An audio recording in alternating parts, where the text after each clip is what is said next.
Marcos Jr. muli na namang bumenga sa taong bayan magkatapos magkautal-utal sa isang interview at amining pinag-usapan nga talaga nila ang impeachment laban kay VP Sara Duterte. At ito mga congressman, pagkatapos pagtulong-tulungan nila ang impeachment kay VP Sara Duterte, etong mga ilang congressman na itinakwil na sa kanilang lugar. Grabe na talaga. Ano na, kaya nyo pa ba? Ang bilis ng karma. Ang bilis ng karma sa mga no? Tapos ito pa si Joel Chua. Si Joel Chua po ay nagiging nagiging Trillanes na din ng datingan.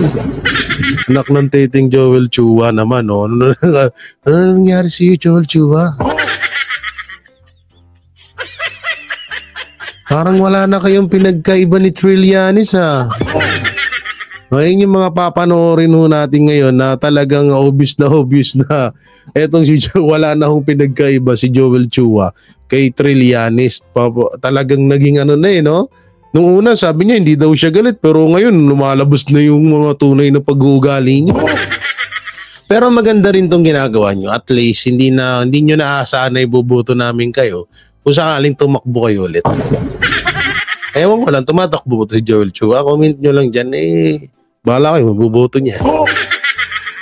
At ito nga, yung mga congressman, pagkatapos sa pagtulong-tulungan nila, yung impeachment kay VP Sara Duterte, yung mga lugar nila or yung mga kanilang nasasakupan, ayaw na di sa kanila.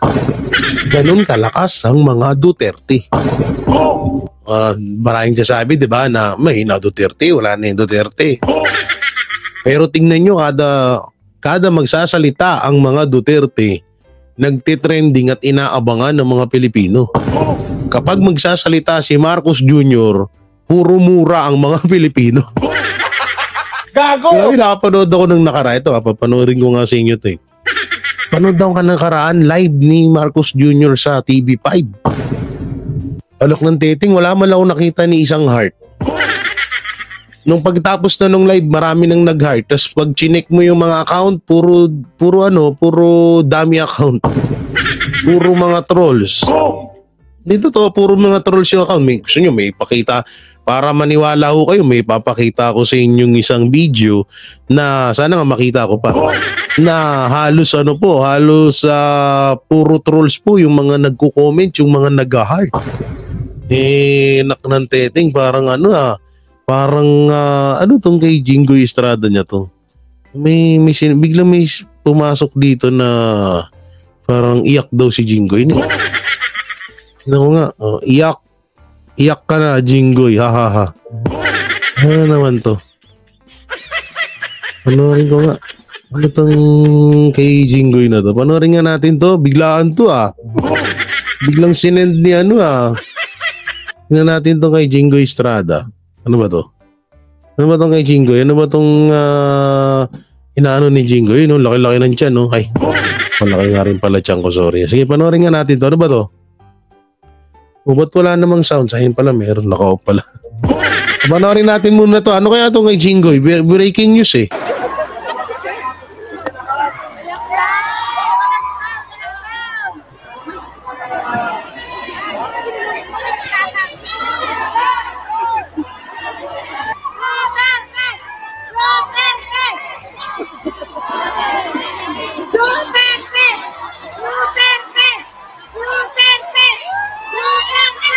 Ito na kawawa, gagi. Si Jinggoy pumunta doon, dapat Estrada. Estrada, ba't Duterte? Gago! Paya si Jinggoy dito Sige, panoorin natin. Hindi pinagsalita si Jinggoy. Kawawa naman. Ba't di niya pinagsalita, huy?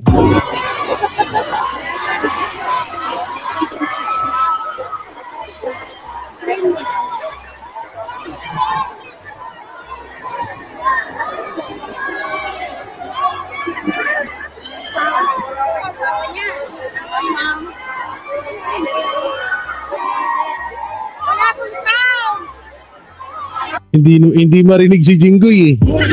Ano kasi ginagawa mo dyan, Jinggoy? Yan tuloy, nasigawan ka ng Duterte.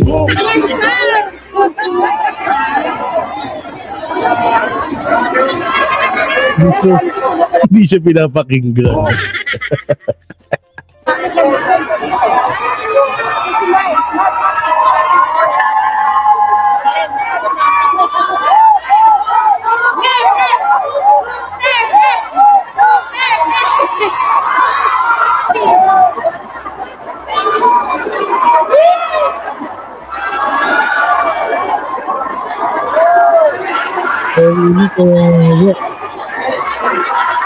Gagi, kawawa si Jinggoy.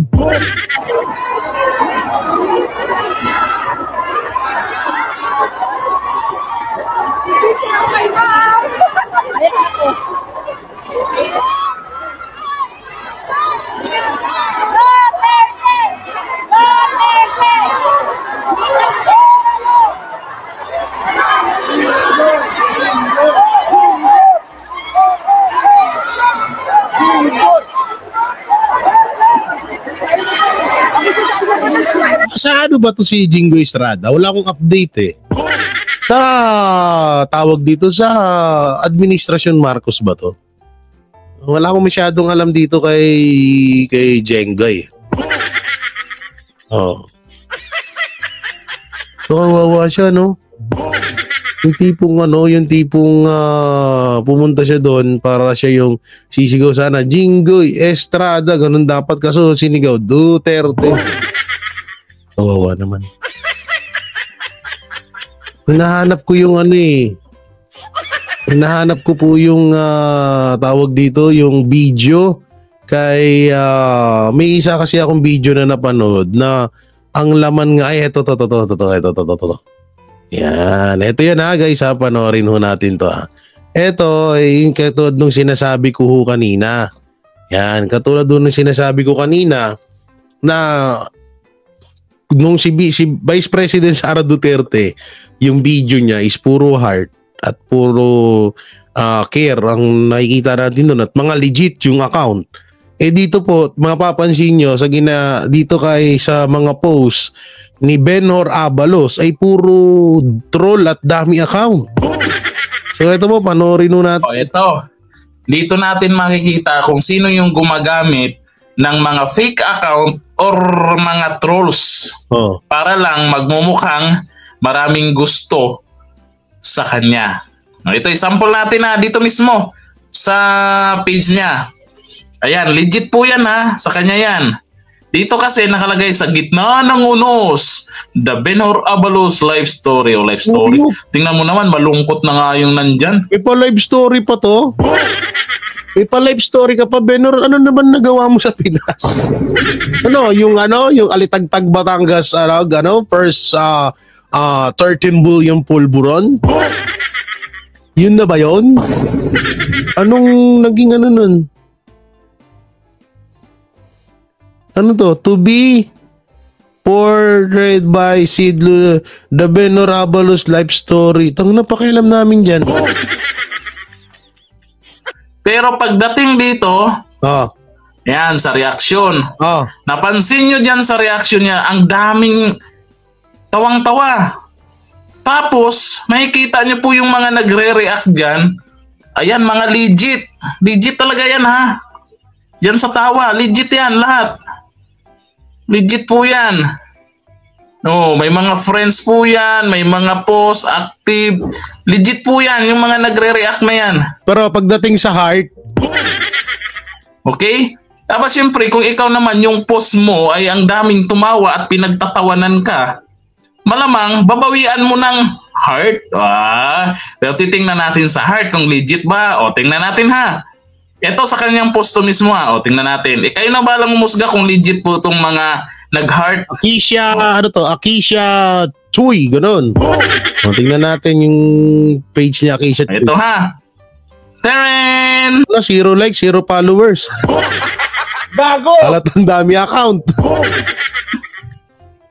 0 likes, 0 followers.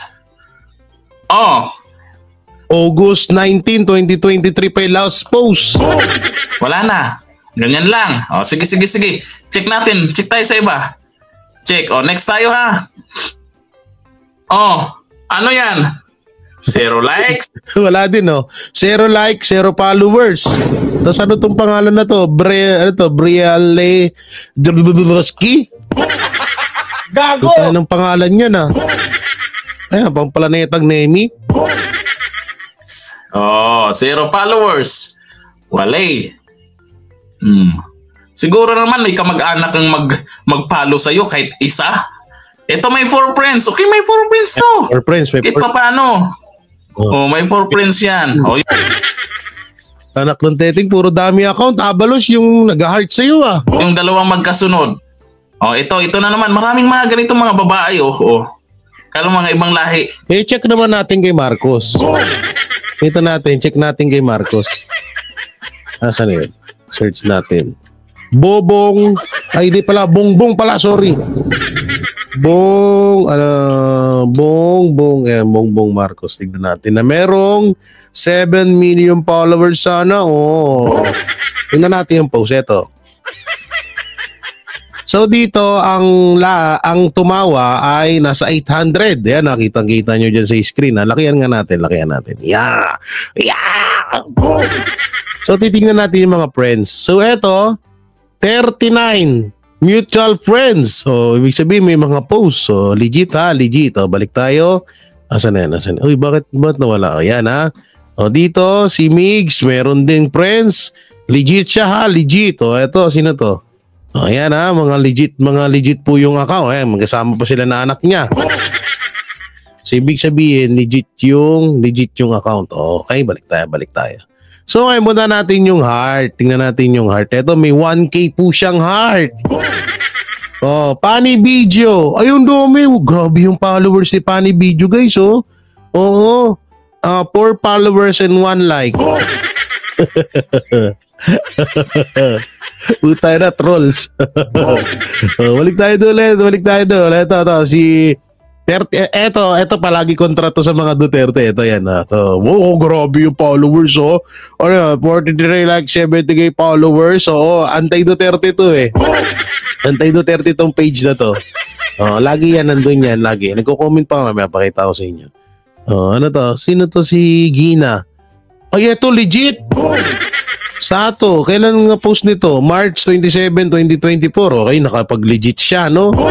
May legit na, may legit kahit pa paano. Dito lang tayo sa Eto, sino to? Ay, ito, police. Kaso, nakalock yung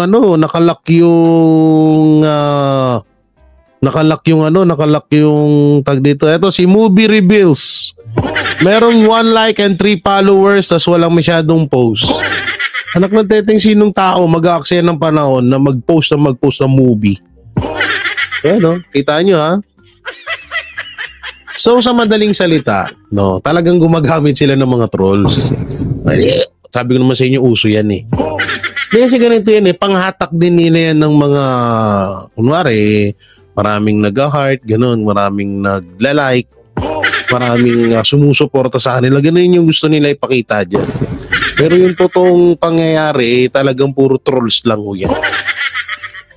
Tandaan nyo lamang, kung yung baliw na vlogger na may mental health certificate, binabayaran nila, what if pa kaya itong mga... Gago! Sabi nung vlogger mismo na nagbabayad sa kanya, si Romualdez, may ebidensya dyan, may videos, may voice call, diba? Voice na, call pa. Gago! Voice message pala. Samantalang mapunta tayo dito kay asan na to? Asan na yan? Poging-pogi yan, Ayun, ang gwapo niya, Asan na yan? Yun, Kita nyo ba yan? Gwapo-gwapo niya, Si Congressman, ano ba to? Chua, pakinggan natin. The Philippines from the Dutertes. Wow. Well, siguro tama siya, Kung siya'y may impeach talaga, eventually, siya ay mapatunayan na guilty, talagang nasa taong bayan ng tagumpay. God save the Philippines from the Dutertes. Wow. Gago! Alam mo naman, talaga, totoo yung sinasabi niya. Kupal ka ba? Gago! Sige lang, hindi na kayo mananalo eh. Ay, sorry.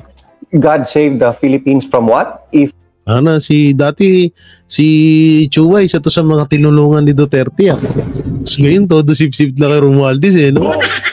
Galing din nitong kupal na to Look back at the basis for sino naman tong hinayupak na tong nagsalita? Impeachment. Pag binalikan natin yung video niya, telling the people, may kinausap na ako, papatayin ang presidente, ang first lady, at ang speaker of the House of Representatives. Yun pala yung yung inihinakit nila. Yung sinabi ni VP Sara na threat daw. Ito may mga pinag-aralan kayo, di nyo alam yung threat sa hindi. That's it reflects your moral character, and it says that you are morally unfit to be vice president, saying that on a video live na napanood ng buong sambayanan. Eh, ang tanong, fit ba yun sa mga congressman na magmumura? Fit ba sa mga congressman na husgahan agad yung mga vlogger? Fit ba sa congressman na mas mukha daw hindi mapagkakatiwalaan ng isang general na si Grijaldo? Fit ba sa kanila yun? Gago! Anong lang naman? Tangina nyo, puro kayo salita ng ganyan ultimo nga sa inyo nakikita rin yung mga ganun. Gago! Kung sana kayo magsalita ng mga katarantaduang yan dapat hindi talagang mapapatunayan nyo na kayo, malilinis kayo. Anak ng teteng, ultimo sa inyo, nagkakalechi-lechi na ito, panoorin naman natin yung interview ni Marcos Jr. kung saan inamin niyang nag-usap-usap na nga daw talaga sila. Ewan ko ba dito? Alam mo si Marcos deny ng deny, tapos bandang huli mahuhuli din siya sa sarili niyang dila. Panoorin natin. Yan. Pasok. Mamadapa. Good afternoon. Well, the reason I called this press conference is that, first of all, I remember that over the Christmas holidays, I promised you that I will be more accessible to the press. And I am now fulfilling that promise. And because, to tell you the truth, I've been a little bit dissatisfied with the ambush interview. Kasi some of the things that we talk about are not simple na yung isang soundbite lang kuha na. Hindi pwede yun. So, so I thought that we should have a proper press conference where you can ask your questions, take your time asking the question, hindi tayo nagmamadali. And to continue that, I think I've asked Cesar to arrange that we do this at least once a month, unless there's something very, very important, like there is today. Now, I know I have been watching, of course, I've been watching the coverage on the impeachment proceedings in the different, both from the traditional media and social media. And maliwanag naman na marami kayong itatanong. Kaya sabi ko... Marami talaga, kaya nga, nagpatawag ka ba naman Pati kasabi mo, ikaw nagpatawag ng ano na yan, conference, tapos alam ko, maliwanag naman, maraming talaga. Dapat kami pinatawag mo rin yan Hindi naman, yung mga sagot ko, hindi makukuha sa isang sentence lang, kaya kailangan siguro gawin na natin to. And so anyway, so let's start a subject on the impeachment of Vice President Sara by the House of Representatives. Now, I think it is useful siguro para maunawaan talaga natin ang mga pangyayari at bilang siguro parang paliwanag na rin doon sa mga tanong na nakikita ko sa mga commentator. Number one, maalala ninyo, nagsimula lahat ito nung I made the pronouncement. Sinabi ko na ayaw ko yung sana wag na tayo mag-impeachment dahil madaming ibang trabaho at actually it's also not practical. At nung panahon na yon, nung una kong sinabi yun, wala pang nagpa-file ng impeachment. So? Kaya sana, I was hoping na makumbinsi ko lahat ng kung sino man, wag na muna natin gawin ito. Kung talagang meron. So, ibig sabihin, sinasabi ni Marcos na nung sinabi niya daw, wala pa daw impeachment noon. So parang maituturing na hindi dapat sa kanya isisi yun. Okay. Gets namin. Okay, tuloy. Kung kayong paniniwala na kailangan gawin ito, huwag naman siguro muna ngayon at marami pa tayong gagawin. Huwag naman siguro. Ngayon, tana presidente kayo, utos mo yun. Utos mo yun, tigil yan sila lahat. Hindi totoo, utos mo lang yun, Marcos. Tigil yan. Walang, presidente ka. Ikaw ang Diyos ng ikaw ang leader. Ano ka ba naman? Kaya kung titignan naman ninyo, yung mga kaalyado ko sa House of Representatives, wala sa kanila ang nag-file. Wala, sumunod naman nila sa hiniling ko sa kanila. O yung mga kaalyado niya daw, hindi daw pumirma. Sumunod daw sa kanya, pero ultimong anak, hindi sumunod sa'yo. Tsaka ito pa, Marcos, huwag mo kaming gawin tanga. Pumirma, sige, sabihin mo na, si Erwin Tulfo, hindi pumirma. Pumirma doon, anak ni Rapi, asawa ni Rapi. So anong tawag mo doon? Pumirma anak mo. Kahit hindi pumirma, halimbawa, pumirma lahat ng kaalyado mo, pero yung anak mo hindi pumirma, okay yun eh. Ibig sabihin, mas matimbang mga kaalyado mo kaysa sa anak mo. Ob-ob ka ba? Na huwag silang mag-file ng impeachment dahil hindi magandang timing at saka marami pang problema. Ngunit, may ibang grupo, of course, the Makabayan Group out of the House of Representatives, Senator Laila De Lima, the religious group nag-file ng 3. And if you remember, nung kung pinakulong mo si Castro, pinakulong mo si Brosas, si Raul Manuel, at si Laila De Lima, di sana walang impeachment na nangyari. Kung hindi mo sana pinalaya si De Lima, walang impeachment kung talagang tutol ka. Ginagawa mo naman kaming tanga ka. Statement si JPE na sinasabi niya hindi pwedeng pigilin yan dahil may grupo na ayaw. I think he was referring to Iglesia ni Cristo. So sinabi niya, hindi naman natin pwedeng pigil dahil may grupo o may tao na ayaw yan. At sinabi ko sa inyo, nung tinanong niyo sa akin, sabi ko, I agree with him. Totoo. And if you remember, my words were this: they will not, once the impeachment complaints are filed, they have no choice. The House has no choice. The Senate has no choice. Kailangan nilang i-proseso ang impeachment complaint. And that's exactly what has happened. Bakit si PRRD nga nagawa yun noon? Gustong ipa-impeach si Leni Robredo. Nung isang sabi niya lang na tigilan niyo yan, huwag niyo yung gawin, at tinalal ng taong bayan, ba't hindi naman natuloy? Anong no choice pinagsasabi mo? Kung talagang gugustuhin niyo, hindi matutuloy yan.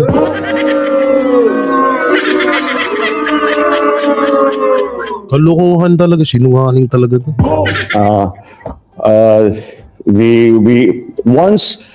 Once the impeachment complaints were filed, the House and the Senate, they had no choice. Nakatali na ang kamay nila. They have to do this.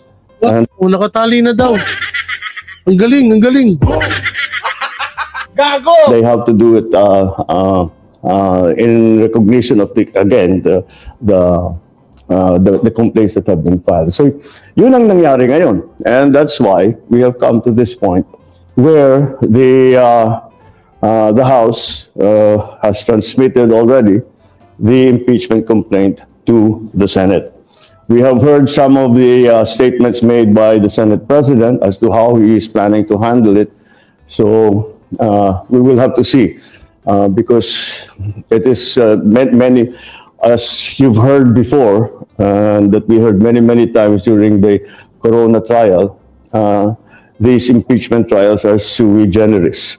And therefore, we have to be very clear how the rules are and how it will be conducted. Yun ang naalala ko because I was also in the House and I was in the Senate during the Corona. Ibig sabihin, nag-usap-usap din kayo. Right. I have some understanding do sa mga procedure.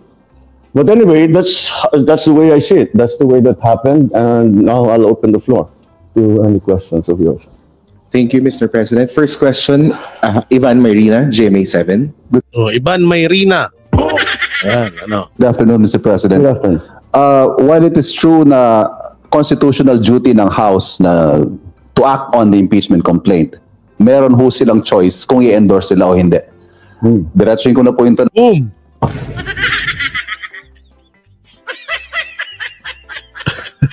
Basag agad. Sino nagtanong nun? Ulitin ko nga. Ivan Mayrina, GMA7. Ivan Mayrina, GMA7. So, pakinggan natin. Good afternoon, Mr. President. Good afternoon. While it is true na constitutional duty ng House na to act on the impeachment complaint, meron ho silang choice kung i-endorse sila o hindi. You know? Oo. Tapos anong sagot ni Marcos? Ito. Sabi ni Marcos, wala na daw choice yung Congress at Senate. So sabi ni Ivan Mayrina, pero Gago! Kakasamid-samid na ako sa'yo, Marcos. Oh. Tapos tumango pa siya. Oo. Ay, naku po. Diretsuhin ko na po yung tanong. Did you have a hand in this impeachment? No, the executive cannot have a hand in the impeachment. Walang role ang executive sa impeachment. Of course, did we discuss it with the Speaker? Did we discuss it with the other congressman? Of course. And tinatanong, anong plano ninyo? Ano ba talagang gusto ninyong gawin? And that's it. Well, nandito na ito. Hindi na namin maiwasan. Wow. So, ibig sabihin, nag-usap-usap nga kayo. Ganoon pa rin yun, nagkwentuhan pa rin kayo doon. Naklanteting naman, Marcos. But the conventional thinking, Mr. President, is that nothing comes to pass in the House without the President or without Malacanang's blessing. Well, you give me too much credit. But again, what the House has done is clearly the mandate that they have been, the constitutional mandate that they have to proceed with the impeachment complaints. So that's why I don't that I think they're just following the. Ano na, nag-glitch na naman siya. Ang ina mo, wala akong maintindihan. Dito na nga lang tayo, magbasa tayo dito ng comment. Buisit no? O, tingnan natin yung comment ng mga tao, ha? Oo, basahin natin mga comment ng tao para, sabi ni Marcos, against na against eh. Sabi dito, so, napakagaling mo palang presidente, ano? Ang galing mo pala, ang vice mo ang impeach tapos ikaw hindi. Sabi ni Jam Lopez. So yan. Ano to? Ay grabe oh. Sira ulo tong mga netizen talaga. Sira ulo. Sabi dito, bangag talaga kahit ano pang paliwanag mo, sangkot ka rin. Wala nang maniniwala sa'yo kasi sinungaling ka. Grabe naman sabi ni Joy. Puro ngiwi. Ay. Ito ay nagbabasa lamang po tayo ng mga comment. Ano? Hindi nga nag-file yung mga kaalyado mo pero nagsipirmahan una pa anak mo. Yun ang sinasabi ko kanina, mga banateros. Yan, kitang-kita dun sa comment section. Ayun nga sinasabi ko kanina na hindi nga nag-file yung mga kaalyado mo. Pero ano yung anak mo? So, mas matimbang pala ang kaalyado mo kaysa sa anak mo, ganun. Palukuhan na tayo, Marcos eh. Yan na natin. Sabihin nila Jay, alam mo naman na ganyan, pinapanood mo pa. Sorry na. O eto, sino naman tong umepal na to? Impeachment trial ni Vice President Duterte pwedeng simulan ng Senado kahit naka-break. Ito talagang diniin nyo yung ano ha. Dinidiin nyo yung Senado ha. Oh, ay sino tong bago reporter ng TV5? Ano? Diba ha? May Banat Bay oh. Tingnan mo yung ano, Banat Bay, yung reporter ng TV5 oh. Trip na trip ni Banat Bay yung mga ganyan oh. Balingkinitan, singkitin, maputi. Bago! Ay, sorry. Panorin mo natin. Dapat na raw humiling ng special session ng Senado sa Pangulo para masimulan na ang impeachment trial kay Vice President Sara Duterte. May mungkahi naman ang isang dating Supreme Court Justice kung paano yan gagawin. Nasa frontline ng balitang yan, si Carrie Cator. Kahit naka-break, pwedeng magsagawa ang mga senador ng special session para agad masimula ng impeachment trial ni Vice President Sara Duterte. Pwede nga simulan yun. Kaso sa kagaya ng sinabi ni Senator Bato de la Rosa, ang daya naman nila. Sila, malaya silang mangampanya, kami hindi. Gago!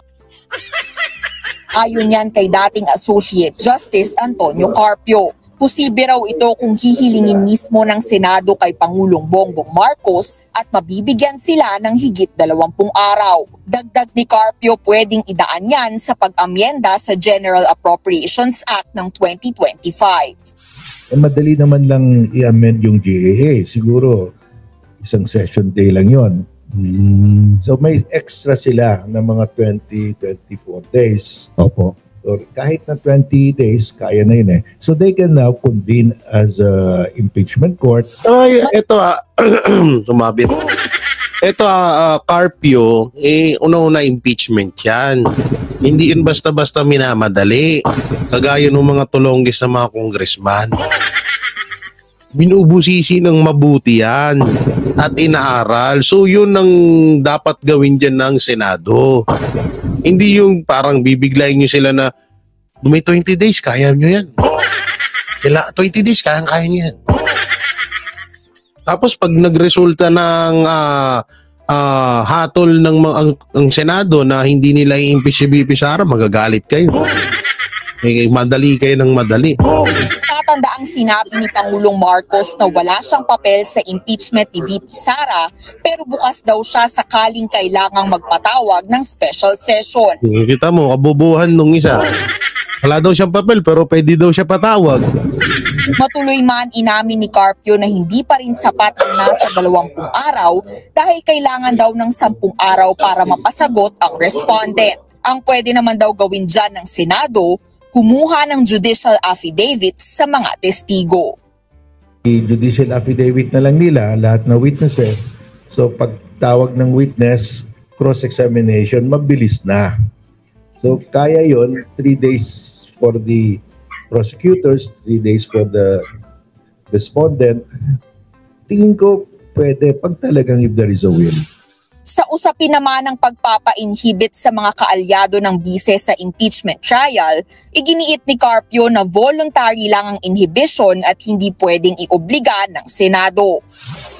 Nauna nang sinabi ni Senate President Cheese Escudero na sa pagbabalik sesyon nila sa Hunyo, masisimulan ang paglilitis kay VP Sara.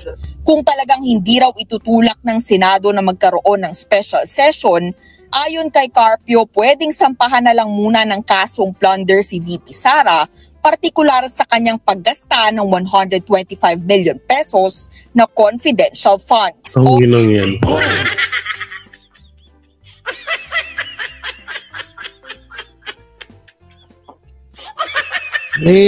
Kasuhan nyo rin si si Garcia sa pagtapon ng 150 million sa sinayang nilang balota. Gago! Sige, kasuhan nyo lang ng kasuhan. Kasuhan nyo, impeach nyo. Panginang yan. Oras na makasuhan ang bise, pwede rin siyang madisqualify sa pwesto. And if it's a plunder case, it will be non-bailable. Paano makakasuhan ng plunder? Yun anak ng teteng. Ay! Ang hirap nila paliwanagan, no? Talaga pag sarado mga utak eh. So, pwede yun. It's, that's within the authority of the executive branch. Nagbabalita mo lang. Naku, ewan ko sa inyo.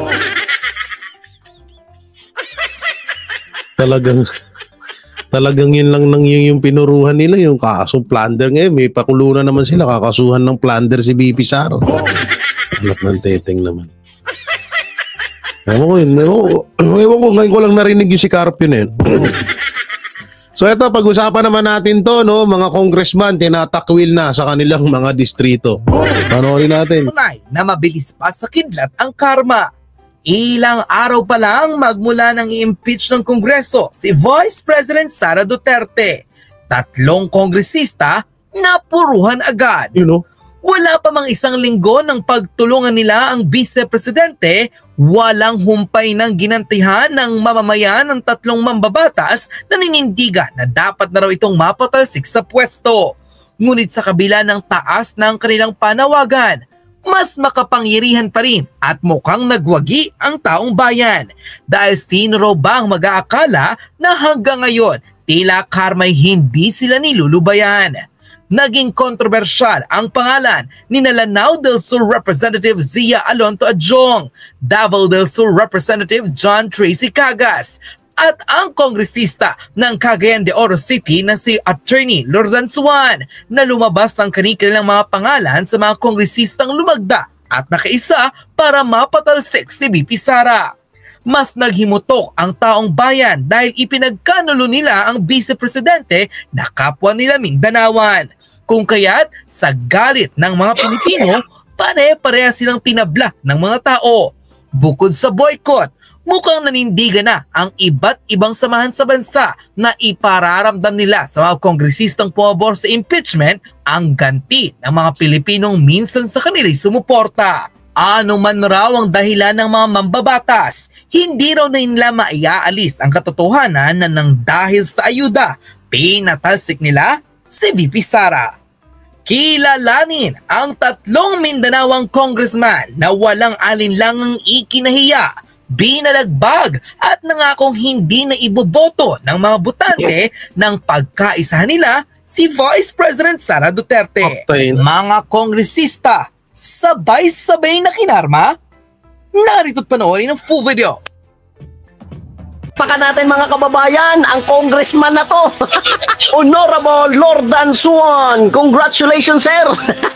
Sinabi niya dito na after daw pinost yung mga pangalan na bumoto na i-impeach si VP Sara, nagtanong daw yung mga kamag-anak niya bakit. Para masave ang laway niya, isa na lang explanation niya at ito. I voted yes because it was the right thing to do. VP Sara and her family must be held accountable for their wrongdoings. Inadmit niya dito na sumuporta daw siya noon sa mga Duterte, pero si Speaker Romualdez at si Bongbong Marcos Jr. ang nag-open ng kanyang mga mata. Mga Duterte daw ay ginagamit lang sila. Hindi daw sila yung totoong magandang halimbawa ng mga leader sa ating bansa.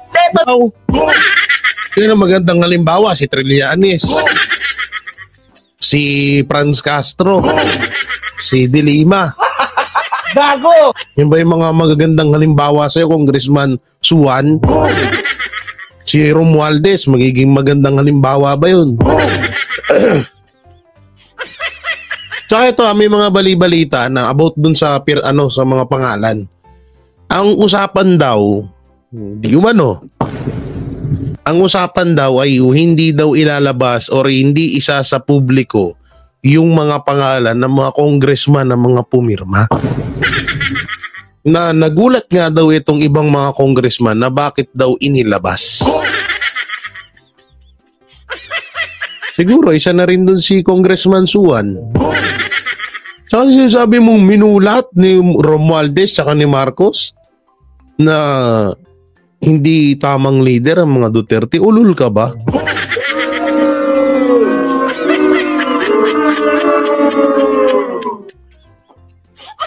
Ibig sabihin tamang landas si Bangag. Gago! Ibig sabihin tamang landas sa mga NPA. Shoutout diyan sa tiga Mindanao, baka nasasakop na rin kayo ng mga NPA. Yun ata yung gustong nito ni Congressman Suan. Yun ata yung gusto nito iparating na mas karapat dapat maging leader ang mga NPA. Buisit no? Yan ang pinakamalala. To my supporters, I know you stand with me. Rest assured, the ayuda is coming! Ayop na yan. Di naan sa ayuda. The ayuda is coming ba? Baka the karma is coming. Gago! Pero okay na rin yan. At least kayo na mismo ang nagpakilala sa mga tiga-suporta nyo. Okay na rin yan para sa akin. Okay na rin yan. Nakilala kayo ng mga tao na nasasakupan nyo saan distrito. At least alam nila na hindi na nila kayo iboboto sa susunod. Gago! Ay, nako. So, ayoko nang pag-usapan yan. Oo, exporture, parang nagiging trial publicity lang eh.